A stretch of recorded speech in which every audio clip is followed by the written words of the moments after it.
नमस्कार. सानी कलारंग, मी नीना बेगमपुरे. तुमचं माझ्या चॅनलमध्ये मनापासून स्वागत. आज माझ्याकडे एक मैत्रीण आली आणि ती आली तीच मुळे अशी एकदम डिस्टर्ब झालेली. मला म्हणाली, अगो मी परवानं गुढीपाडव्याच्या दिवशी घर बुक करायला गेले होते. रो हाऊस ती स्कीम चांगली आहे, निघाली आहे ना. तर म्हणाले माझ्या मिस्टरनी कळवलं, तिचे मिस्टर परदेशात असतात. तर ते सांगतात की इथला व्यवहार तू बघ, मी फक्त ते पैसे पुरवायचं तिला काम करत असतात. तर ती गेली त्या ह्याच्यामध्ये स्कीम बघायला गेली. रो हाऊस छान कोटींचे बंगले होते ते.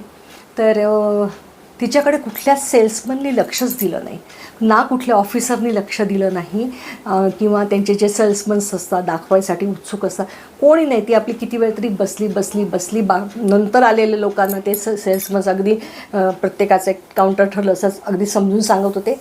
हिच्याकडे अगदी पूर्णपणे दुर्लक्ष केलं.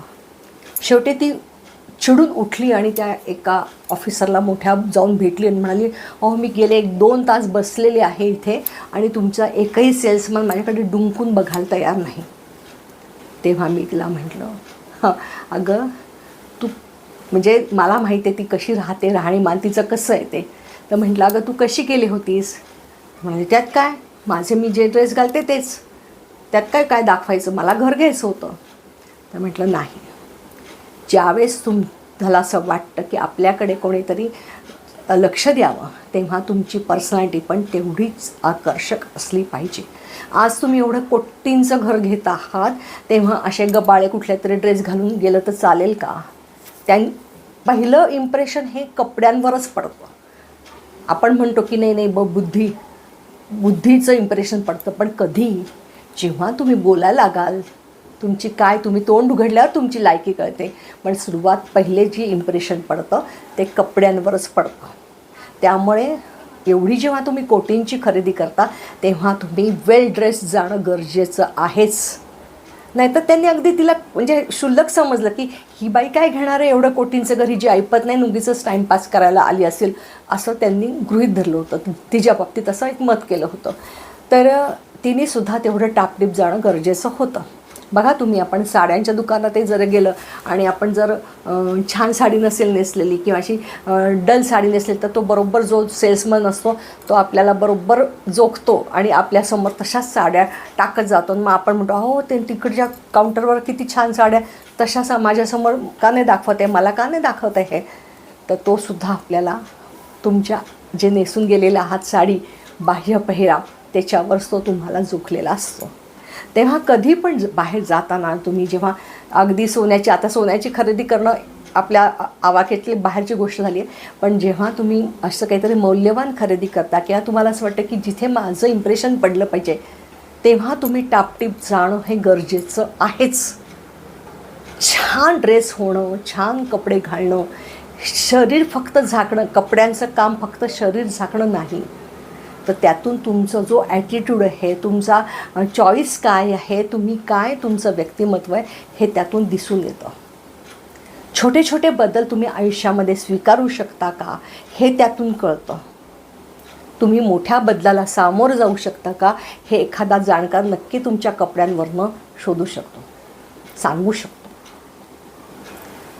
कितीतरी जण म्हणजे असतं की आता आपल्या वयातल्या बऱ्याच बायका असतात की अरे संध्याकाळच्या वेळेस खालती तर गप्पा मारायला जायचं आहे, सोसायटीत तर बसायचं आहे, तर आपले 2च ड्रेस ठेवायचे, एकदा हा घालायचा एकदा तो घालायचा, एकदा हा आणि एकदा तो, असं ते घालत असतात. आणि मग इतकं निरस रटाळ आयुष्य चाललेलं असतं. अहो तुमच्याकडे एवढ्या ढिगभर साड्या आहेत, आलटून पालटून नेसा ना, बघा आतून खूप छान तुम्हाला सकारात्मक वाटेल आहे. बघा आपल्या ज्या साड्या आहेत किंवा आपल्या ज्या जुन्या झालेल्या साड्या आहेत, भारी भारी साड्या असतात, तर त्या साड्या काही लगेच खराब होत नाही. फक्त त्या ठेवून त्याला चिरा जातात, विरतात. आणि आपल्या मुलींना, सुनांना आपल्या साड्यांमध्ये, आपल्या चॉईसमध्ये अजिबात इंटरेस्ट नसतो. तेव्हा तुम्हीच आलटून पालटून छान छान साड्या नेसा, बघा तुम्हाला आतनं खूप फ्रेश वाटेल. आणि लगेच मैत्रिणी पण विचारतील बरं का, अरे आज काय विशेष होतं का, वाढदिवस होता का, लग्नाचा वाढदिवस आहे का, म्हणून एवढी छान दिसते, छान बोलते. जेव्हा तुम्ही छान कपडे घालता तेव्हा त्याचं जे म्हणतात असा ग्लो त्याचा चेहऱ्यावर पण येतो. डल कपडे घातले तर ती उदासीनता आपल्या चेहऱ्यावर पण येते. त्यामुळे शक्यतो रंगसंगतीसुद्धा तुम्ही योग्य निवडली पाहिजे. तुमच्या स्किन टोनला किंवा तुमच्या शरीरयष्टीला तो रंग सूट होतो का हे बघायचं. मी म्हणत नाही की भारी कपडे घाला, भारी आणि नीटनेटका हातला ही एक लाईन ही समजून घ्या. नीटनेटकं राहणं हे गरजेचं आहे. जेव्हा तुम्ही नीटनेटकं राहाल तेव्हा तुम्ही म्हणतात ना, first impression is a last impression. जेव्हा तुमच्या व्यक्तिमत्वाची छाप ही पहिल्यांदा तुमच्या बाह्य रूपावर पडते, बाह्य नीटनेटकेपणावर पडते आणि जसं जसं तुम्ही बोलू लागता तशी तुमच्या बुद्धीची चुणूक समोरच्याला दिसून येते. पण पहिल्यांदा तरी तुम्ही अगदी छान जाणं, छान कपडे राहणं, एक डौलात राहणं हे गरजेचं आहे. बघा पटतंय का?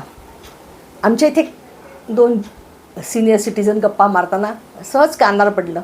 चाललं होतं, तो एक जण म्हणत होता की एक जण होते ते काका म्हणत होते, मला खूप बाबा नीरस वाटायला लागलं, रोजचं रटाळ आयुष्य चाललेलं आहे. तेव्हा दुसरे जे त्यांचे मित्र होते ते म्हणाले, अरे राहा ना चांगला नीट, तुझ्याकडे तर एवढे ढिगाने कपडे आहेत, छान छान शर्ट आहे, तुझ्याकडे कुर्ती आहे, जप आहे, सणावाराला छान आलटून पालटून घाल, आपण कुठेतरी संध्याकाळी फिरायला जातो तेव्हा वेगवेगळे टी शर्ट घाल. तर हे पुरुषांनासुद्धा लागू होतं. काय ठेवून करणार? ठराविक नंतर काय त्या कपड्यांचं ठेवून करणार? उलटं त्याचा उपभोग घेऊन त्यावेळेच्या सुखद आठवणी आठवून ते कपडे घाला. खूप छान वाटतं. एक खूप आतून आपल्याला खूप छान फिलिंग येतं. त्याच्यावर छानपैकी त्या दिवशी म्हणजे पुरुषांनीसुद्धा छान तयारी करून जावा, बायकांनीसुद्धा थोडंसं मॅचिंग करा. खूप एक वेगळा बदल आपल्यातच जाणवतो. आपलं बोलणं त्या दिवशी कसं झालं हे तुम्हीच ऑब्झर्व करा. बघा, एखाद्या इंटरव्ह्यूला, एखादा तरुण मुलांसाठी सांगते, तुम्ही इंटरव्ह्यूला जाल तेव्हा इंटरव्ह्यूच्या रूममध्ये तुम्ही आज जेव्हा शिराल तेव्हा तुमच्या कपड्यांवर तुम्ही छान नीटनेटके कपडे घातलेले हे अर्ध इम्प्रेशन तिथेच पडतं. जे इंटरव्ह्यू घ्यायला बसलेले जे असतात, सगळी कमिटी बसलेली असते, ते तुमच्या पहिले बाह्यरूपावर हा माणूस कसा नीटनेटका आहे, म्हणजे हा काम पण नीटनेटकं करेल हे लक्षात येतं. तुमचा पूर्ण फोकस, तुमचा पूर्ण हे आहे ना व्यक्तिमत्व हे तुमच्या कपड्यांवरच आहे. त्यामुळे छान राहा, छान कपडे घाला, व्यवस्थित फिटिंगचे, तुमच्या वयाला साजेसे असे कपडे घाला.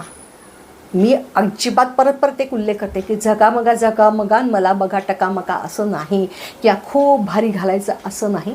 फक्त तुमच्यात जे नीरस आयुष्य चाललेलं आहे त्याच्यात जर विविधता आणायची असेल तर कपड्यांचा रोलही तेवढाच महत्त्वाचा आहे.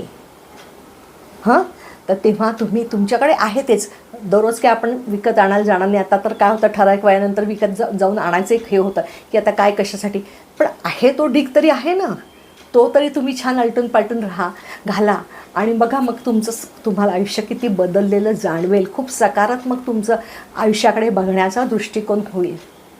कपाट उघडल्यावर विचार करा की आज मी तोच कालचाच ड्रेस घालते का? नको.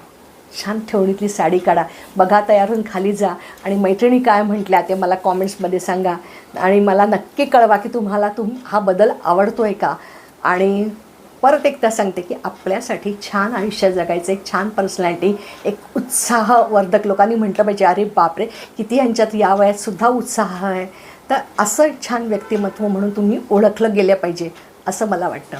बघा, व्हिडिओ आवडल्यास नक्की लाईक करा, शेअर करा, सबस्क्राईब करा. मनापासून धन्यवाद.